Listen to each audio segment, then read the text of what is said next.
సామీప్యం, స్వామివారికి కాస్త దగ్గరగా ఉండడం. మామూలు కార్యక్రమాల్లో కొంచెం నేను ఆర్జిత సేవ పెట్టి 10,000 టికెట్ కొనుక్కున్నాను, నేను ముందు కూర్చున్నాను. గొప్పగా కూడా చెబుతుంది, నేను ముందు కూర్చున్నాం, సగ్గా విగ్రహం పక్కనే కూర్చున్నాం, అభిషేకం చేస్తుంటే 2 చిందులు నా మీద పడ్డాయి. ఇవన్నీ ఉంటాయి. ఇంకా ఇదంతా సాత్విక అహంకారం. తత్వగుణంలోనే అహంకారం అంటారు. ఇప్పుడు చిందులు పడిన వాడికి ఓ ఫలితమును, పడకపోతే ఓ ఫలితం ఉండదు.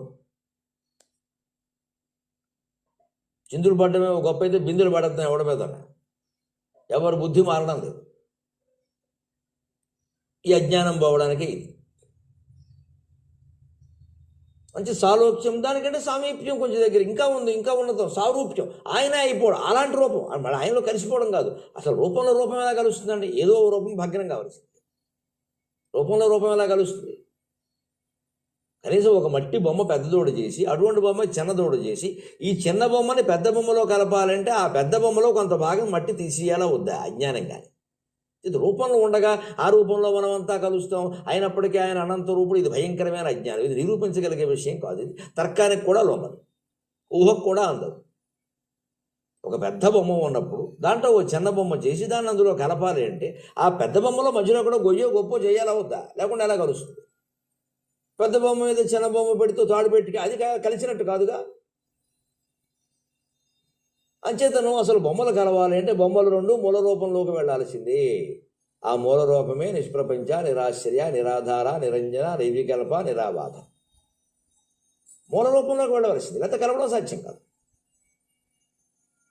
అందుకే రసాయన శాస్త్రంలో కూడా కొన్ని పదార్థాలని కలపాలి అంటే వాటి మూల రూపాల్లోకి వెళతారు, మూలకాల్లోకి వెళతారు, అక్కడ కలుపుతారు, అక్కడి నుంచి మళ్ళీ వాడు తీసుకుంటూ వస్తారు.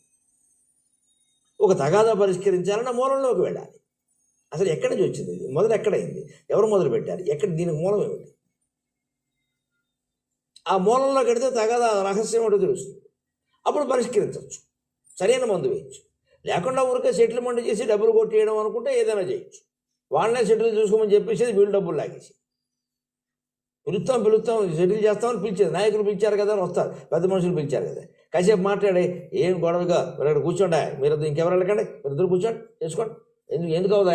ఏం చేస్తారా? చేసుకుంటారు. చేసుకున్నా మరి అది వీడికి ఇచ్చేది ఇచ్చారు. ఇక్కడ